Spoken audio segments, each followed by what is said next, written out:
Alors bonjour chers collègues. J'ai décidé aujourd'hui de vous présenter une nouvelle vidéo de formation que j'ai jugée assez utile dans la formation des étudiants en génie civil. Cette vidéo donc elle sera consacrée à la délimitation des bassins versants, principalement sur les systèmes d'information géographique. Et on va voir dans cette vidéo comment utiliser justement ces sigles, ces systèmes d'information géographique, dans le but de voir la nature des terrains, leur pente et voir comment est-ce que les écoulements sont générés, voir comment on détermine les lignes de partage des eaux. Et il s'est avéré que ce type de manipulation, les étudiants dans leur projet de fin d'études surtout, ils trouvent beaucoup de mal à délimiter les bassins, surtout que les données qui doivent être disponibles pour mener de telles actions ne sont pas toujours à la portée des étudiants. Je parle principalement des cartes d'état-major. Et même si l'étudiant dispose de ces cartes, il trouve des difficultés à les caler sur AutoCAD, à les rattacher, à donner la bonne échelle et à lire les courbes de niveau pour pouvoir délimiter les bassins versants. Bien sûr, cette vidéo elle ne va pas remplacer le travail manuel qui est toujours assez précis pour la délimitation des bassins versants.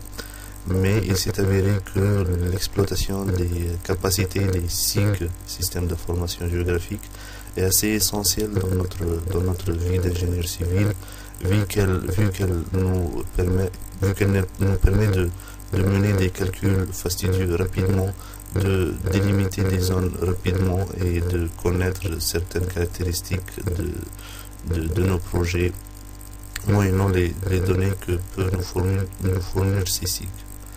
Donc, je vais commencer juste par une petite introduction pour ceux qui n'ont pas saisi correctement la notion de bassin versant. C'est une entité géographique dans laquelle on va voir une source, généralement à un point haut, c'est-à-dire il a une altitude Z assez élevée par rapport à un influent ou bien par rapport à un projet. Je vais considérer ça comme étant un tronçon de route. Donc, à partir de la source, nous avons des tributaires qui vont écouler le long de cette source et qui vont s'accumuler petit à petit pour constituer la ligne d'écoulement principale qui va vers l'exutoire, c'est-à-dire le point de contact entre l'écoulement et notre ouvrage. Donc, le bassin il est caractérisé par cet écoulement et aussi sa longueur, sa pente, et aussi des lignes de partage des eaux, puis on les appelle les crêtes. Ces crêtes-là, elles permettent de connaître les limites exactes du bassin versant. C'est-à-dire que si une goutte de pluie coule à l'intérieur du bassin versant, elle va rejoindre les tributaires et l'écoulement principal. Au-delà, ce point-là, par exemple, on n'aura pas de d'écoulement qui va vers notre bassin. Donc, il est très important, vraiment très important de connaître cette limite afin de connaître la superficie du bassin versant, et pour pouvoir ensuite calculer le débit en mètres cubes par seconde qui va transiter vers notre exutoire. Donc là, nous avons un confluent assez important. Là, c'est l'amont, c'est-à-dire la zone d'où vient l'eau, et l'aval, c'est-à-dire la zone où va l'eau. Donc ici, ça c'est l'amont et ça c'est l'aval aussi.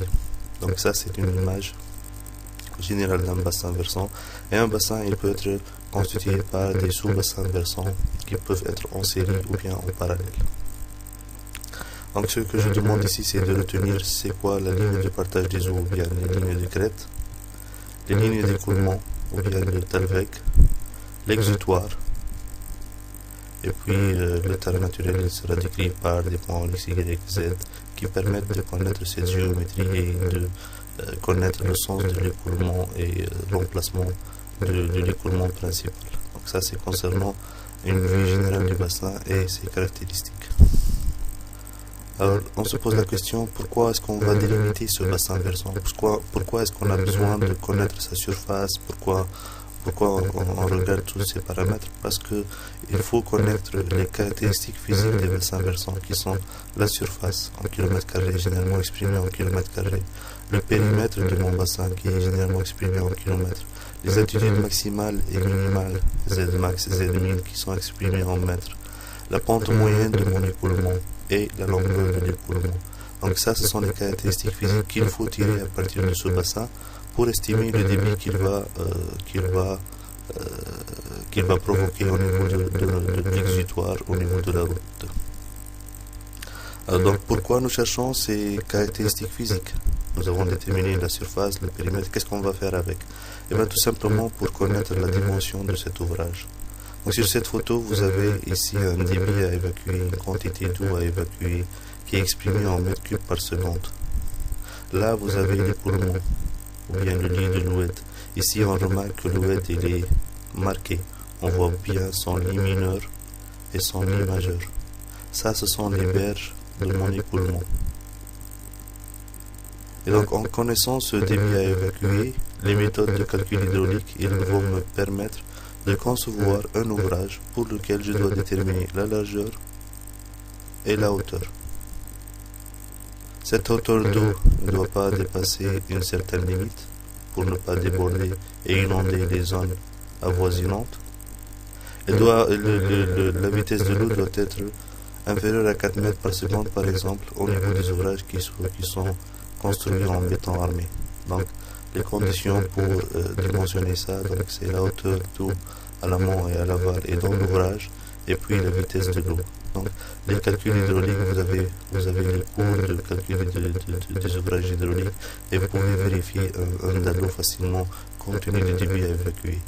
Donc, aujourd'hui, on va voir ensemble comment délimiter le bassin versant, comment donner les caractéristiques physiques de ce bassin versant et comment utiliser ça pour estimer le débit à évacuer.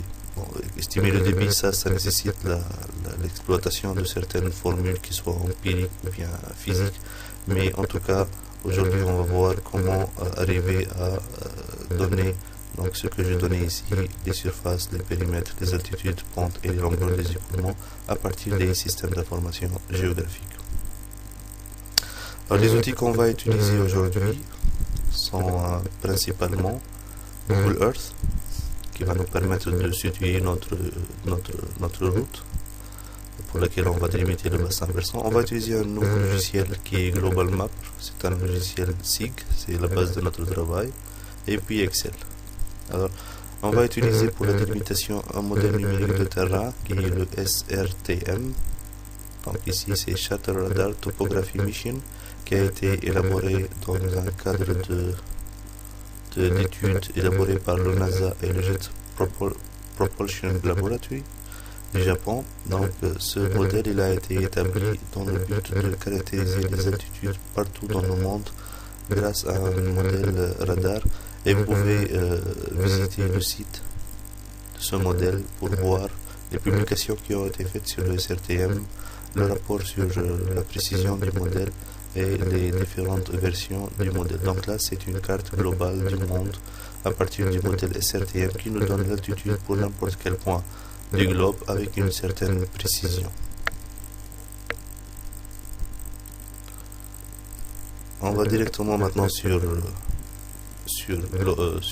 Earth. Donc on va l'utiliser pour situer notre route. Donc généralement, vous avez une route pour laquelle vous avez différents bassins versants qui vont transiter sous votre route. Alors, on doit la situer, donc vous la connaissez déjà. Moi, pour cet exemple, je vais prendre par exemple la région de Gibbs.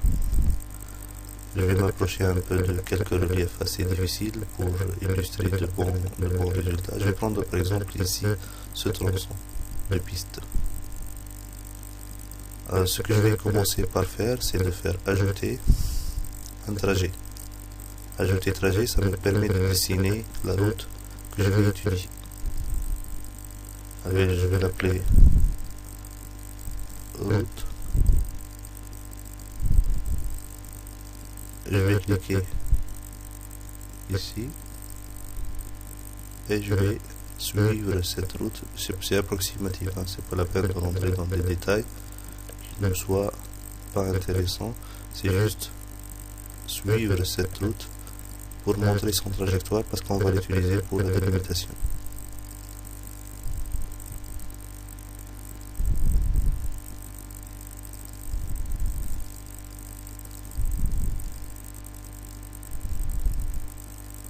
Je peux déjà connaître la longueur en kilomètres.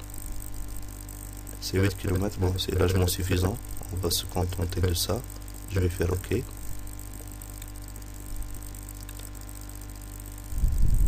Donc voici notre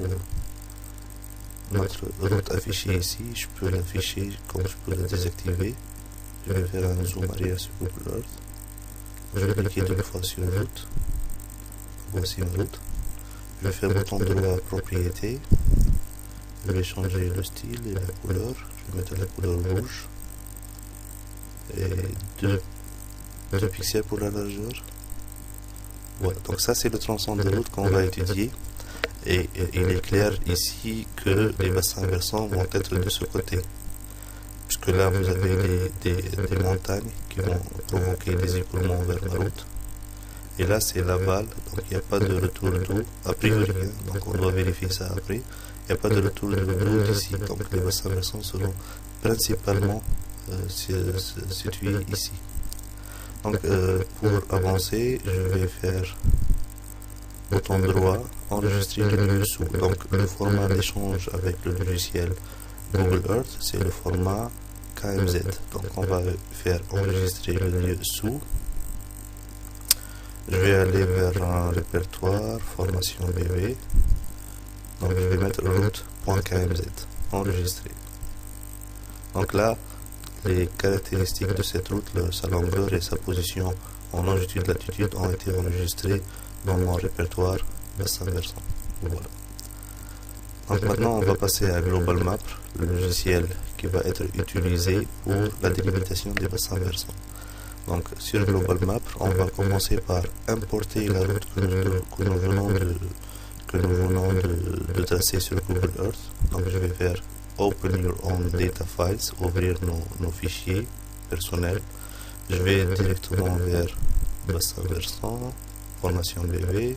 Je vais ouvrir route KMZ, ouvrir. En faisant ça, je vais récupérer ici la route que je viens de dessiner sur Google Earth. Donc, il suffit de cliquer sur cette petite maison, cette icône, pour remettre le tracé ou bien faire un zoom to. Donc ça c'est zoom to. Voilà, donc ça c'est ma route. Et vous remarquez ici à droite, en bas, il nous donne les donc 33 degrés, ça c'est la longitude, pardon, ça c'est la longitude, et ça c'est la latitude. Donc 33 degrés longitude, N, et 9 degrés latitude. Non, je me trompe. Donc au niveau de la Tunisie, la latitude elle varie entre 32 et 37, donc ça c'est la latitude, et 9 degrés c'est la longitude. Donc 9 degrés est, 33 degrés nord. Donc ça me permet de connaître les coordonnées géographiques de n'importe quel point situé sur ma route. Bien sûr, on doit changer ce système de coordonnées pour pouvoir faire des mesures. Vous savez très bien qu'avec les coordonnées géographiques, on n'a pas encore projeté la surface ou bien le géomètre de la Terre sur un plan horizontal, donc on ne peut pas faire des mesures. Et pour cela, vous pouvez faire des projections moyennant Tools, Configure. Vous allez directement dans l'onglet Projection et puis vous choisissez la projection que vous voulez. Alors, généralement en Tunisie, ou bien dans les pays nord-africains, on peut utiliser par exemple le système de coordonnées UTM, le voici. Bon, pour le datum, je vais prendre celui de la Tunisie, Carthage.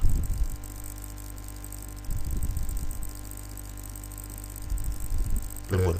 Donc ça c'est le datum UTM de Carthage de l'UTM en Tunisie dans le fuseau et situé dans la zone 32. Entre 6 degrés et 2 degrés au niveau de la longitude dans la partie nord de l'hémisphère. Alors en faisant plan units mètres, tout ce qui va être mesuré sur ma carte sera en mètres. Donc, quand je fais OK, vous voyez ici à droite en bas que vous avez toujours les 33 degrés et 9 degrés, mais ici vous avez les coordonnées projetées en mètres, selon le système de coordonnées UTM du datum Carthage. Donc en faisant varier, en faisant déplacer le curseur, vous remarquez très bien la variation des coordonnées XY de ma route compte tenu de cette projection. Maintenant, je vais vérifier est-ce que cette route-là est bien placée compte tenu de cette projection. Pour cela, Global Mapper il va me permettre, comme sur Google Earth, il va me permettre de télécharger les images ou bien des cartes satellites tout au long de cette route pour voir si c'est vraiment le bon emplacement ou non. Alors, l'ensemble des données qu'on va télécharger, ça va être sur Internet, donc il faut avoir une bonne connexion Internet pour pouvoir travailler avec ce logiciel, parce que les modèles SRTM, les cartes, tout ce qu'on va faire va être téléchargé sur Internet et la connexion doit être continue parce qu'il travaille directement sur le serveur qui nous donne les données et ne n'enregistre pas les données concernant le terrain, sauf si on le demande. Il va travailler toujours au mode, comme on dit, streaming, c'est-à-dire il va utiliser toujours des nouvelles téléchargées en direct compte tenu de la position de votre route ou bien de votre carte. Alors pour cela, on va vers File, Download Imagery, Topo, Terrain Maps. Donc ça c'est un onglet très important, l'un des plus importants qui va me permettre de télécharger des données concernant ma route. Je clique dessus et là je dispose d'un ensemble de données qui peuvent être utilisées pour la délimitation de mon bassin versant. Alors je clique sur ce moi, nous avons des sources populaires, nous avons des sources premium content, c'est-à-dire que vous devez avoir un mot de passe et un login pour les sites qui sont situés dessous. Et donc pour cela, ce sont des services qui sont payants. On peut télécharger des cartes géologiques. Bon, ça ne couvre pas pour l'instant toute la Terre, mais uniquement les États-Unis, le Canada, l'Espagne, la France, la Bretagne. Donc la partie Nord-Afrique, nous ne disposons pas encore de cartes géologiques sur le logiciel. Vous avez des images, des données sur la couverture des terrains. Très important, les terrain data, c'est-à-dire les données sur le terrain, les cartes topographiques du monde, les données sur les États-Unis, les cartes du temps, et puis des données qui sont fournies pour le monde entier. Alors, pour moi, par exemple, je vais commencer par Popular Sources, World Images, c'est-à-dire les cartes satellites du monde entier. Je vais faire Connect. Et là, il va commencer à télécharger les cartes relatives à la zone de mon étude. Donc ce ne sont pas les mêmes cartes que Google Earth. Ça peut être de qualité meilleure ou bien un peu moins précise. Il prendrait peut-être un peu de temps pour télécharger toute la zone. Ça dépend de la couverture que vous voulez.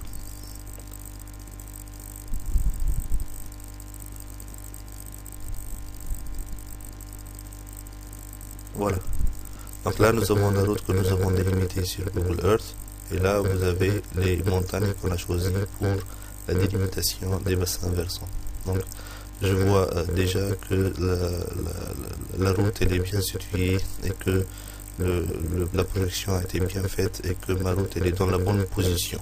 Donc, ça, ce sont des cartes satellites qui nous donnent donc une idée sur l'emplacement des bassins versants et peuvent être utiles pour visualiser le terrain.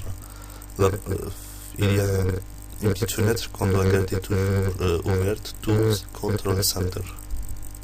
Je répète, Tools Control Center. Donc dans cette fenêtre, on va avoir l'ensemble des données qu'on va télécharger ou bien qu'on va traiter dans notre projet. Donc il suffit de décocher World Imagery et elle disparaît. Donc c'est comme sur AutoCAD, ce sont des calques que vous pouvez afficher ou bien désactiver.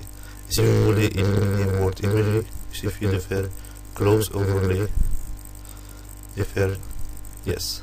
Donc là, on a éliminé la carte ou bien les cartes satellites qui ont été téléchargées de Global Map, c'est-à-dire les cartes World Imagery. Donc je n'ai plus besoin pour le moment. Je vais passer maintenant au téléchargement des données en XYZ de mon terrain qui va être utilisé pour la délimitation des bassins versants. Donc je vais faire File, Download Online Imagery Topo. Je vais vers Terrain Data. Et là vous avez le modèle SRTM. Connect. Donc il suffit de cliquer sur la roulette de la souris, la maintenir en pensée, déplacer un peu pour qu'il régénère le terrain avec une précision meilleure. Donc là je remarque que la route Elle est située à l'aval de cette chaîne montagneuse. Et là, j'ai les altitudes Z des différents bassins, ou bien de leur extrémité, qui vont être utilisés pour la délimitation. Remarquez très bien, une remarque très importante ici, c'est que parfois, en faisant un zoom sur la route, on ne tombe pas sur toute l'étendue du bassin versant. Donc moi, ce que je fais, c'est de regarder un peu la nature du terrain, l'emplacement des bassins versants, la partie amont, la partie aval, et d'essayer de voir, pour chaque projet, d'essayer de voir l'étendue spatiale de mes bassins. Donc peut-être que les données que j'ai téléchargées ne suffisent pas, donc je vais faire un zoom arrière, comme ça. J'ajoute, donc là j'ai mis ma route ici, je peux le déplacer à droite parce que ce qui me concerne c'est la partie à gauche. Je reviens vers Control Center, je vais décocher SRTM, je vais même l'éliminer, Close Overlay, Yes, et je vais répéter le téléchargement des données SRTM, Download Online Imagery, SRTM Connect, et là il va retélécharger les données compte tenu du zoom que j'ai choisi. Donc il doit couvrir toute la région de l'écran.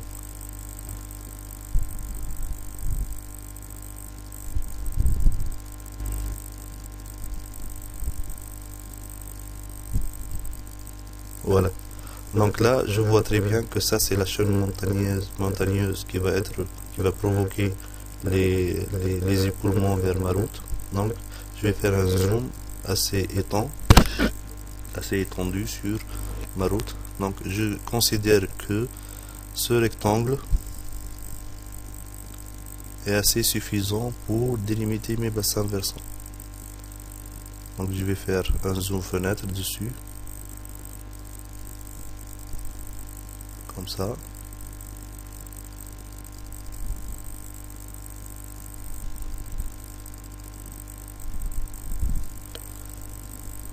Donc tout ça c'était la préparation des données pour pouvoir délimiter les bassins versants. Nous avons vu comment on trace la route sur Google Earth, comment on l'importe sur Global Mapper, comment on change le système de projection pour pouvoir travailler avec des mètres, comment on télécharge les données sur le modèle SRTM qui va nous donner les informations sur le terrain en X, Y, Z, et comment faire des zooms et comment choisir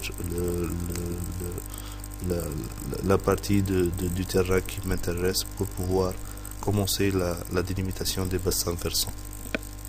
Donc ça c'est un bon zoom qu'on va garder pour ce projet. Maintenant on va passer à la délimitation des bassins versants. Comme je le disais tout à l'heure, il faut donc dans ce cas-là connaître les limites du bassin ou bien les lignes de partage des eaux, les crêtes, et connaître les écoulements. Bon, bien sûr ça on va pas le faire manuellement. C'est le logiciel Global Mapper qui va le faire, et ça c'est l'originalité de ce travail ou bien de cette vidéo. Ça va vous permettre de faire des délimitations automatiques, et ça c'est vraiment une très bonne révolution au niveau des études d'hydrologie. Se baser sur de tels modèles a montré que ça donne de bons résultats comparé à des études antérieures qui ont été élaborées sur carte manuellement. Et donc vous remarquez combien de temps nous allons gagner pour la délimitation, et aussi une très bonne précision puisque les cartes qui sont fournies par le modèle SRTM fournissent des points tous les 90 mètres, qui est une résolution beaucoup plus meilleure que celle des cartes d'état-major à l'échelle par exemple 25 millième. Pour délimiter les bassins versants, on va commencer par la création des courbes de niveau. Je vais faire Analysis, Generate Contours. Donc ça, cette commande là, elle va me permettre de dessiner les courbes de niveau avec un pas donné, contour intervalle. Je vais prendre dans mon exemple 10 mètres parce que si je mets par exemple 1 mètre avec l'étendue spatiale que j'ai choisie, ça va prendre beaucoup de temps. Je vais prendre 10 mètres comme étant l'intervalle entre les courbes de niveau et je vais faire OK.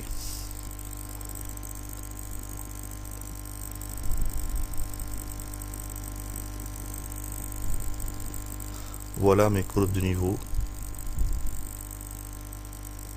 Donc ça me permet de comprendre un peu l'allure du terrain, les lignes d'écoulement les points rouges, et vous avez aussi les codes qui sont mentionnés sur cette courbe. Là, je vais changer un peu l'apparence, je vais faire Tools, Control Center, je vais faire Generated Contours, ça ce sont les courbes de niveau qui ont été générées, et je vais faire Options,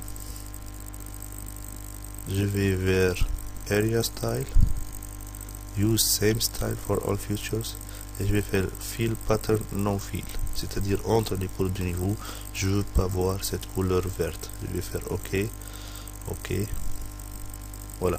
Donc là, vous voyez que les courbes de niveau ont été tracées sur le modèle SRTM, et ça donne quelque chose de beaucoup plus clair.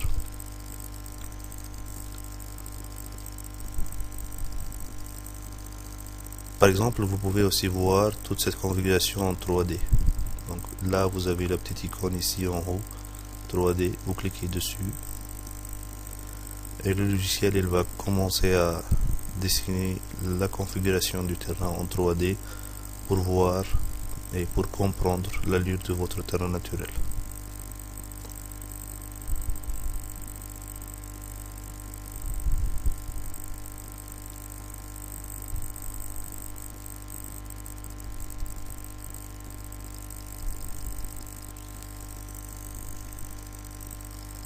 Donc il donne un terrain assez exagéré.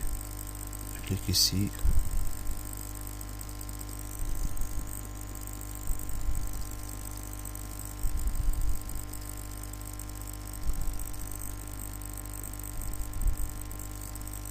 Voilà donc mon terrain en 3 dimensions.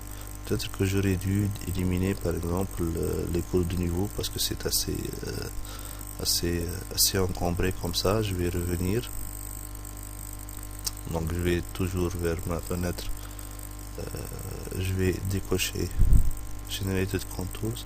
Je vais revenir à 3D.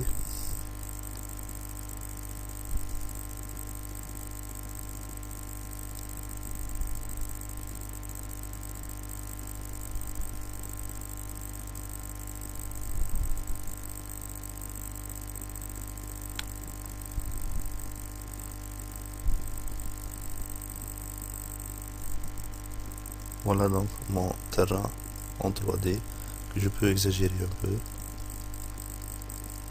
pour voir l'allure du terrain et comment est-ce que les écoulements vont être provoqués au niveau de ma route.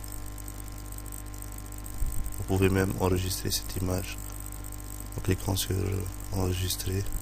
Vous choisissez le format que vous voulez, bitmap par exemple, vous faites OK et vous l'enregistrez sous formation BV. Donc vous mettez 3D par exemple, enregistre. Voilà l'image en 3D. C'est assez original et vous pouvez le mettre dans le rapport de calcul hydrologique que vous êtes en train d'élaborer. Je reviens à Global Map, je vais fermer la fenêtre 3D.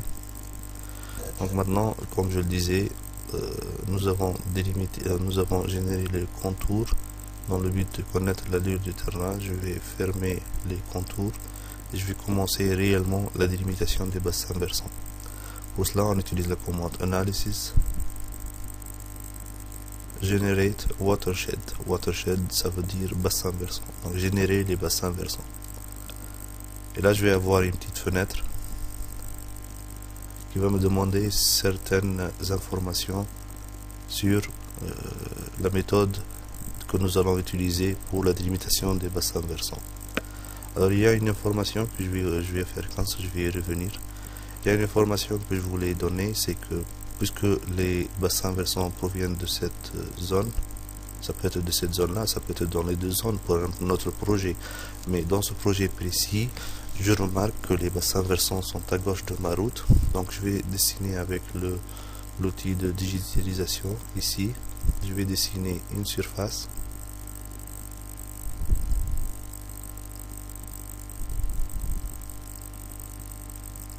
Qui délimite mes bassins versants. Je sais très bien que les bassins sont contenus dans cette surface. Ça c'est pour aider le logiciel et pour ne pas faire des délimitations inutiles. Alors, lorsque j'aurai fini cette surface, je clique sur le bouton droit. Je vais l'appeler sur, ou bien je vais l'appeler la zone des bassins. Ok, donc cette zone là, elle va contenir mes bassins et elle va être utilisée pour que le logiciel ne sorte pas de cette zone. C'est pour éviter d'avoir les bassins versants dans des zones qui ne m'intéressent pas. Alors maintenant je vois bien que sur le curseur c'est écrit Area en bleu. Je vais faire échappe, ça devient Edit.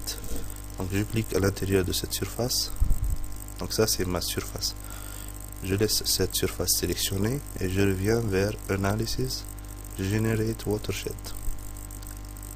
Alors je vais commencer par lui dire que cette surface là elle va contenir mes bassins. Donc pour cela je vais vers Watershed Bounds et je vais cliquer ici Crop to Selected Area Features. C'est-à-dire que il va limiter les bassins à l'intérieur de cette surface. Et je fais Watershed Option. Je vais l'appeler bassin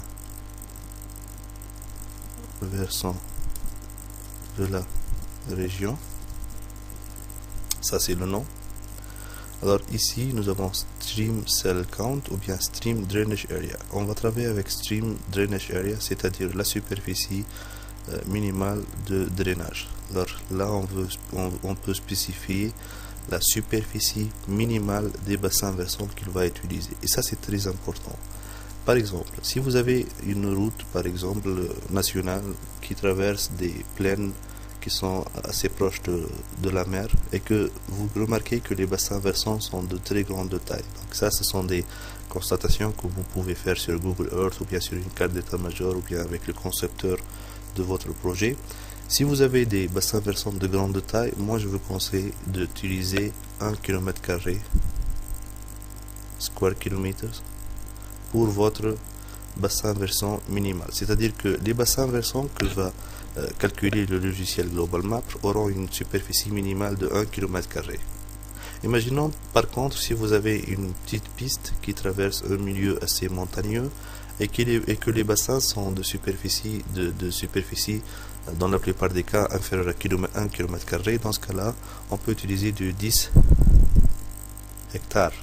Avec 10 hectares égale 0,1 km².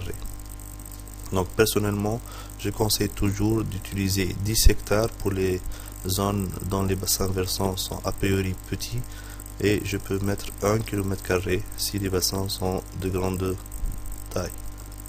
Dans mon cas, je remarque que la route elle est assez éloignée de cette zone montagneuse, donc je vais utiliser du 1 km² comme étant la surface minimale de tous les bassins.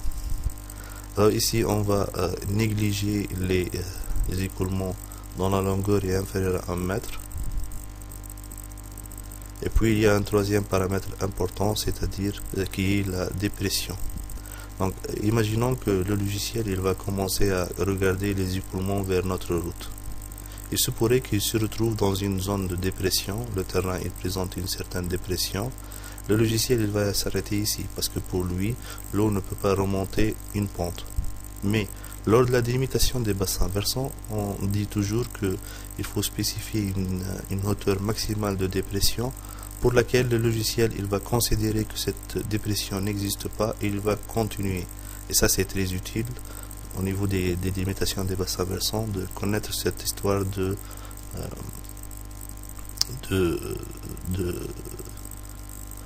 dépression ou bien de hauteur maximale de dépression. Je pensais faire un petit schéma sur ma présentation pour ceux qui n'ont pas compris ce que je viens de dire. Donc imaginons, je vais faire insertion.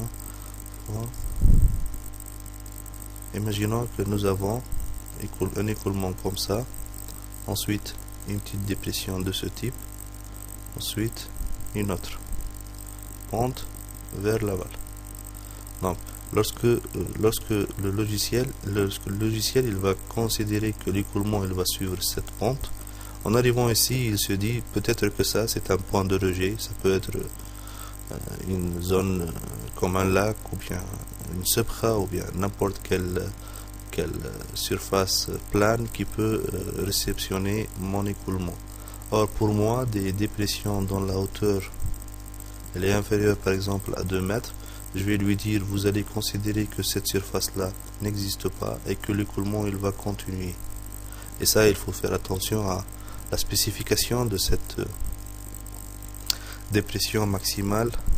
Donc je vous donne des valeurs, par exemple pour les zones qui sont assez plates, vous pouvez adopter 5 mètres. Pour les zones montagneuses, telles que par exemple ce cas, on peut aller jusqu'à 10 mètres. Donc je vais mettre 10 mètres ici. Ok.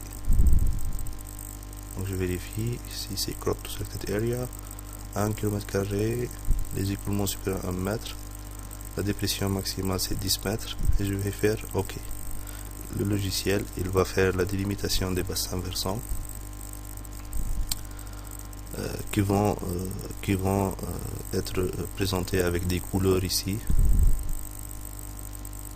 Et vous avez aussi les lignes d'écoulement qui ont été tracées. Alors, je fais échappe pour voir un peu plus clair. Donc je vous laisse voir ces couleurs, ces différentes couleurs qui délimitent les bassins. Donc là vous avez la ligne de partage des eaux ici entre deux bassins, celui en jaune, celui qui est en rouge. Vous avez donc cette ligne de partage et là vous avez l'écoulement. Remarquez que l'exemple que j'ai choisi pour ma route, il n'a pas été bien choisi parce que la route ici, elle est parallèle aux écoulements et je remarque que les écoulements vont être longitudinaux à ma route. Bon, malheureusement, j'ai choisi le mauvais exemple. Et pour cela, je vais dessiner une deuxième route pour pouvoir continuer. Malheureusement, je vais considérer que ça, je vais dessiner une ligne. Et je vais considérer que ça c'est ma route. Route 2. Donc pour l'exemple, je répète, pour l'exemple que nous avons choisi sur Google Earth, on voulait voir quels sont les écoulements qui vont passer. Et malheureusement cette route là, elle est parallèle aux écoulements, elle est perpendiculaire aux courbes de niveau. Ça je l'ai déjà vu au niveau de la génération des courbes de niveau. Et je me suis dit qu'on va tomber dans une petite anomalie, c'est-à-dire que la route là elle est parallèle, il n'y a pas d'ouvrage, donc je vais choisir une route qui coupe les bassins versants pour pouvoir continuer. Le choix a été mal fait pour ma route malheureusement. Donc je vais considérer que ça c'est la route et je vais commencer à voir la délimitation des bassins versants. Donc ça, je disais en bleu, ce sont les écoulements. Donc là nous avons un point d'intersection, un autre ici, et vous avez les bassins versants qui vont transiter cette eau vers ma route. Alors, je vais faire je vais améliorer un peu la présentation de mes écoulements. Donc, en revenant à Control Center, vous avez un calque contenant des polylines ici, bassin versant de la région, et un autre calque contenant des polygones qui ont été créés. Celui-là, si je le décoche, je vois que les écoulements ont disparu, donc ça concerne les écoulements. Et celui-là, si je le décoche, je vais voir que les bassins versants ont disparu. Donc ce sont deux calques qui ont été créés par Global Mapper pour décrire les bassins versants et les écoulements. Moi, je vais m'intéresser aux écoulements, je vais cliquer dessus et faire Options. Alors, je vais vers Line Style, Use the same style for all features. Je vais choisir la couleur bleue. Et puis le type de ligne, je vais choisir un type bien défini, vous allez me suivre dedans. Donc je mets ici et j'utilise les flèches du curseur du clavier pour changer. Je vais descendre dans la liste jusqu'à avoir cette ligne. VTrack opens toward start of solid line. Donc vous devez choisir cette ligne pour respecter le sens de l'écoulement. Des flèches dirigées vers la droite. Je dis bien des flèches dirigées vers la droite. Ok. Appliquer. Là, vous voyez le sens d'écoulement qui a été tracé. Je peux revenir à Select Style. Je veux agrandir un peu. 2 pixels. Ok. Appliquer. Donc voilà mes écoulements.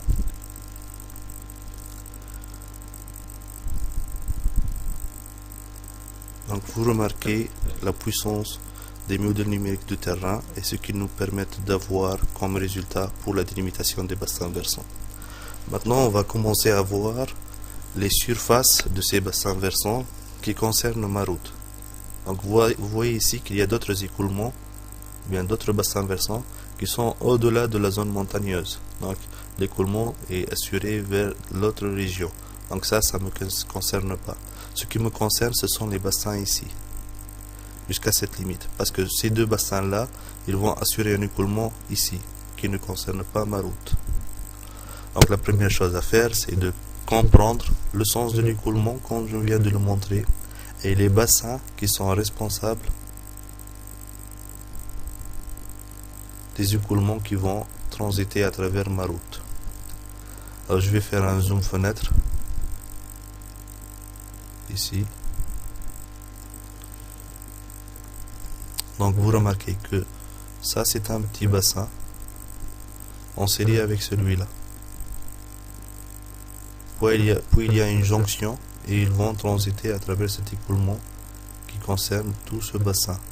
Ensuite vous avez cet écoulement qui va les rejoindre avec ce petit écoulement ici.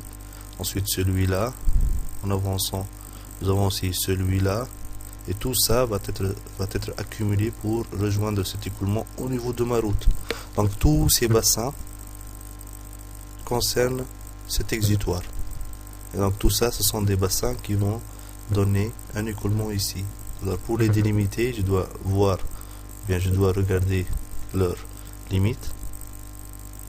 Donc comme ça. Et je vais suivre avec cette limite, avec le digitizer, pour comprendre les caractéristiques de ce bassin. Alors, je vais utiliser ce digitizer et je vais commencer à partir. Donc ça c'est le bassin final, je vais le prendre en compte. Je vais suivre les bassins qui ont été dessinés par Global Map avec cet outil de digitalisation.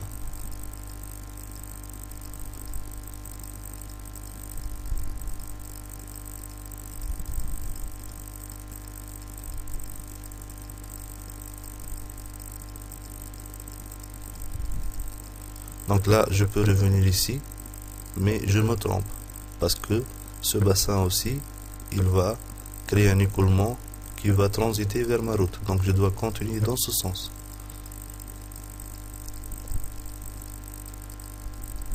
Je regarde ici, ce bassin-là, il va vers ma route, au niveau de ce point. Donc je continue. Celui-là aussi, je continue. Et là, je dois revenir, parce que cet écoulement-là, il va dans l'autre sens. Donc ce petit bassin en bleu, il ne me concerne pas. Le vert, il me concerne, donc je vais le prendre en compte. Et là, je suis revenu au bassin initial. Et en arrivant à cette limite, je fais bouton droit. Je vais appeler ce bassin versant BV1. Je vais changer son allure. Je vais choisir 4 pixels comme limite, de couleur magenta par exemple. Voilà. Donc là, je viens de délimiter le bassin versant numéro 1 qui concerne toute cette surface et qui concerne ce grand écoulement. Maintenant, je passe à l'autre partie. Donc là, vous avez une deuxième intersection qui concerne ce bassin-là et aussi ces deux bassins, puisque ces deux écoulements présentent une jonction ici et ils vont suivre cet écoulement pour aller sur la route. Donc ces trois bassins, je vais considérer que c'est un seul bassin.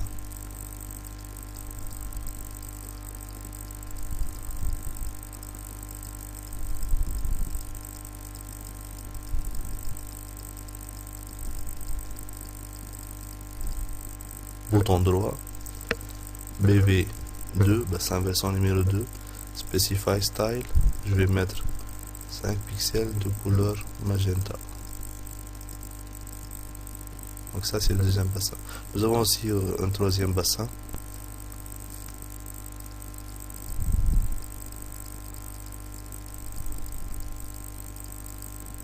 Bouton droit, BV3, 4 pixels de couleur magenta. Ok. Voilà, donc je viens de délimiter les trois bassins de ma route. Alors je reviens vers Control Center. Je vais décocher bassin versant de la région, les bassins qui ont été élaborés par Global Map, pour regarder uniquement les bassins que je viens de dessiner, BV1, BV2 et BV3. Donc ça, ce sont les 3 bassins qui concernent ma route. Maintenant, ce qu'il faut connaître, c'est les caractéristiques de ces bassins. Et c'est le logiciel Global Map qui va les calculer. Donc je peux faire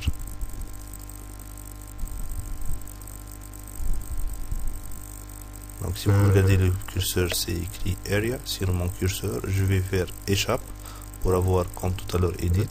Je clique sur le premier bassin à l'intérieur, le deuxième, en faisant CTRL, je sélectionne le deuxième, CTRL en pensée, je sélectionne le troisième. Donc j'ai sélectionné les 3 bassins. Je vais faire bouton droit, Attribute Style Function, Calculate Elevation Slope Stacks for Selected Features. Donc là, il a calculé les caractéristiques. Je vais les afficher. Toujours bouton droit, Analysis Measurement, Measure, Display Future Measurement. Et là, j'obtiens le tableau. Très important ce tableau, qui va me donner le bassin, la superficie, 24 km² pour le premier, 6 pour le deuxième, 1 km²,6 pour le troisième, le périmètre,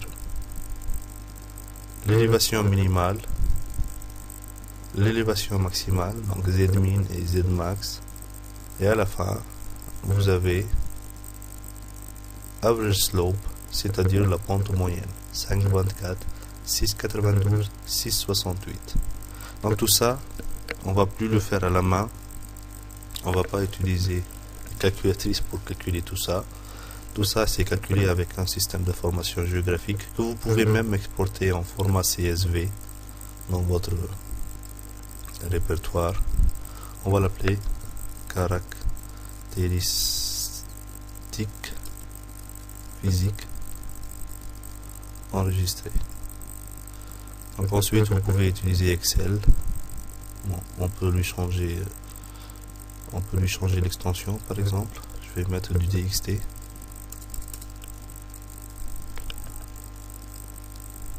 Je vais l'ouvrir. Et là, donc, vous avez les différentes caractéristiques que vous pouvez ouvrir sur Excel en choisissant comme étant la virgule, c'est-à-dire le séparateur. Je vais le faire, par exemple, on va mettre Excel dans Microsoft Office. Office, voilà. Excel. Je vais fermer celui-là. Je vais sur Excel, ouvrir. Donc sur le bureau, le répertoire formation BV. Je vais choisir tous les fichiers ici, caractéristiques physiques. Et là, je choisis que c'est délimité. Je vais faire suivant. Je vais prendre comme séparateur la virgule et l'espace. Et je vais faire terminer. Donc, ce dont j'ai besoin, ce sont les bassins versants, la superficie, le périmètre. Bon, j'attire votre attention que ce qui est écrit en en-tête ne correspond pas vraiment à ce qui est donné ici. Donc, la première colonne, c'est toujours le nom du bassin. Si vous trouvez 24 square km, ça c'est la superficie, 23 km, ça c'est le périmètre. Ces valeurs-là ne nous intéressent pas, jusqu'à aboutir à 68, 70, 73, sans chiffre après la virgule. Ça c'est le Z-min. Je continue. Tout ça, ça ne nous intéresse pas. Ça c'est le Z-max, sans chiffre après la virgule. Je continue jusqu'à la fin. Et ce qui est entre accolades, donc en revenant de la fin, ce qui est entre accolades, ça ce sont les pentes. Donc j'ai mis les caractéristiques dont j'ai besoin en rouge. Je vais éliminer les autres. Je sélectionne tout ça et je vais faire supprimer. Tout ça, supprimer. Je reviens en avant. J'élimine tout ça. Supprimer. Ces deux colonnes. Je laisse que ceux qui ont été marqués en rouge qui m'intéressent.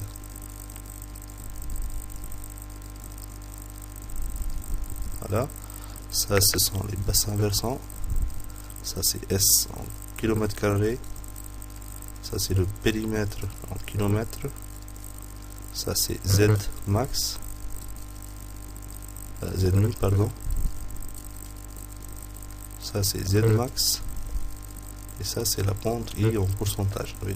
Je vais les écrire. 5,24, 6,92, 6,68. Je vais effacer ça. Et voilà mon tableau des caractéristiques physiques de mon bassin.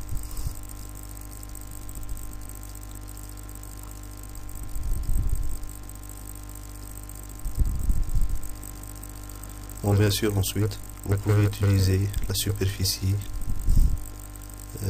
la pente, ces valeurs, pour calculer le débit moyennant la méthode rationnelle, ou bien moyennant d'autres formules de calcul des débits que vous pouvez trouver dans vos cours, ou bien dans les documents, ou bien dans les livres de calcul des débits provoqués par les bassins versants. Certaines méthodes nécessitent la longueur de l'écoulement. C'est simple, il faut faire longueur de l'écoulement ici. Pour le bassin numéro 1, je reviens à Global Map. Je ferme cette fenêtre. Je vais faire échappe. Ensuite, je vais dessiner une ligne qui suit l'écoulement le plus long, comme ça. Ça, c'est la longueur de l'écoulement majeur.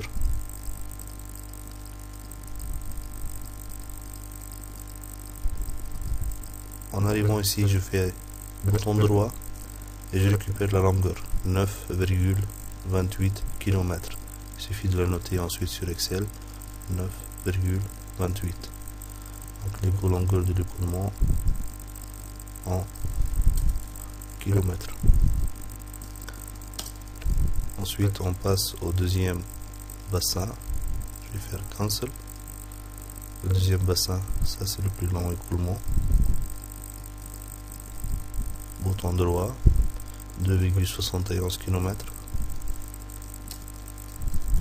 Entrée.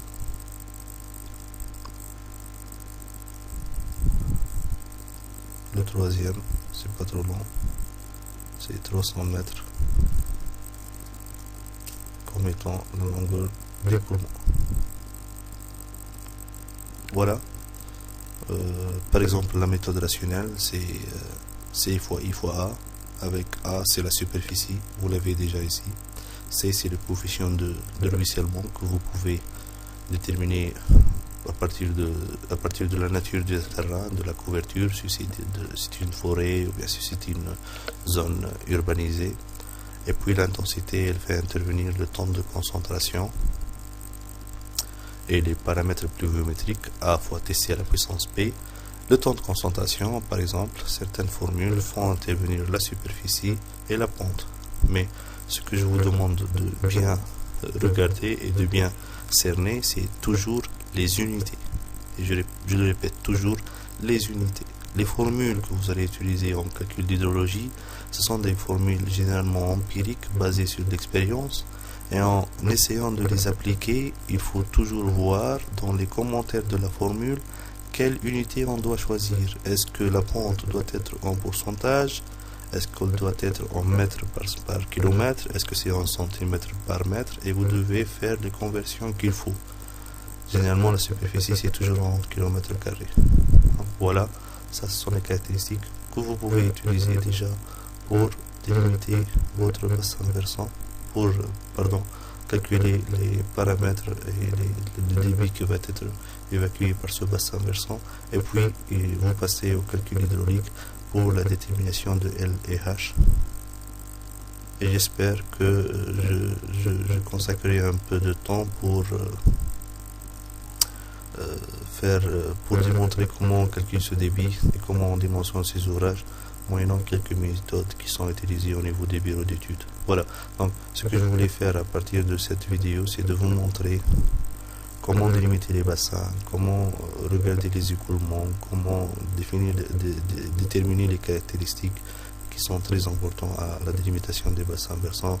Vous pouvez toujours faire du 3D dans votre logiciel Global Map pour voir en 3D les écoulements aussi. Et ce logiciel-là, il est vraiment très puissant puisque il permet aussi d'intégrer d'autres images, d'autres shapefiles, d'autres éléments qui peuvent être intégrés à votre projet. Il peut même simuler la hauteur d'eau à l'intérieur des bassins. Par exemple, si je prends par exemple ce plan d'eau ici, et je vais choisir les altitudes minimales, c'est 68. Je vais mettre un plan d'eau à l'altitude 70.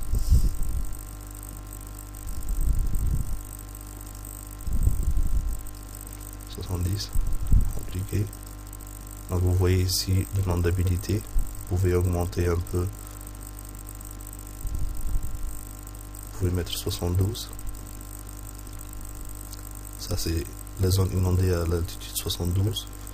75. Donc ça c'est pour voir un peu quelles sont les zones qui seront inondables si jamais la hauteur d'eau atteint les 75 mètres. Bien sûr ça ne remplace pas les simulations numériques d'écoulement telles que la méthodologie par exemple HECRAS pour déterminer les zones inondables et pour déterminer la nature de l'écoulement, mais c'est juste pour voir lorsque une zone est inondable à une certaine hauteur, quelles sont les régions qui sont concernées. Et puis tout ça, vous pouvez l'exporter encore une fois vers Google Earth, donc File, Export, donc Vector Format. Vous pouvez exporter ça en format par exemple AutoCAD, DWG. Vous pouvez l'ouvrir sur AutoCAD, comme vous pouvez l'exporter en KMZ, le format d'extension du logiciel Google Earth.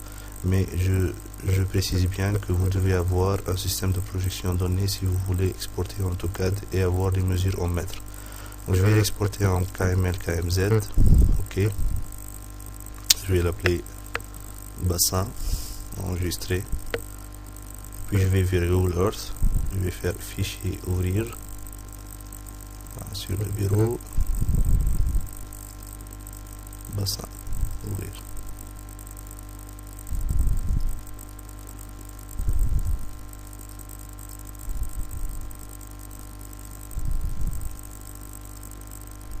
Bon, lors de l'export, on aurait dû spécifier que ça, ce ne sont pas des lignes comme ça. Donc là, vous avez les écoulements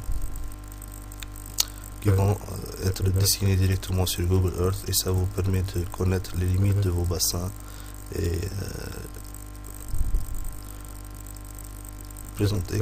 présenter ça comme étant une image de votre rapport. Voilà. Donc, je vous remercie pour votre attention. J'espère que cette vidéo vous a permis de voir comment on délimite les bassins versants, comment on détermine leurs caractéristiques, vous l'avez bien saisi.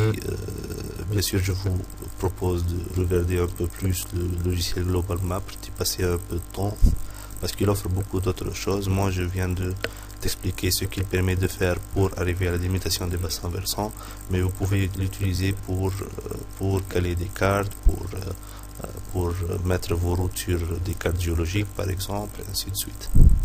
Et j'espère que d'ici une semaine ou deux, vous aurez deux autres vidéos. Une qui permet de voir comment on calcule les débits moyennant par exemple la méthode rationnelle ou bien deux ou trois autres méthodes.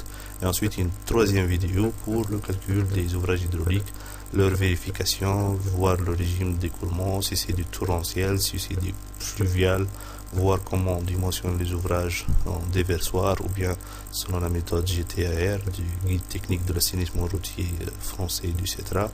Et ça va boucler toute une formation sur le calcul hydrologique et hydraulique qui sont nécessaires dans les études d'ouvrages et de routes dans notre vie professionnelle de génie civil. Merci à tous et à la prochaine.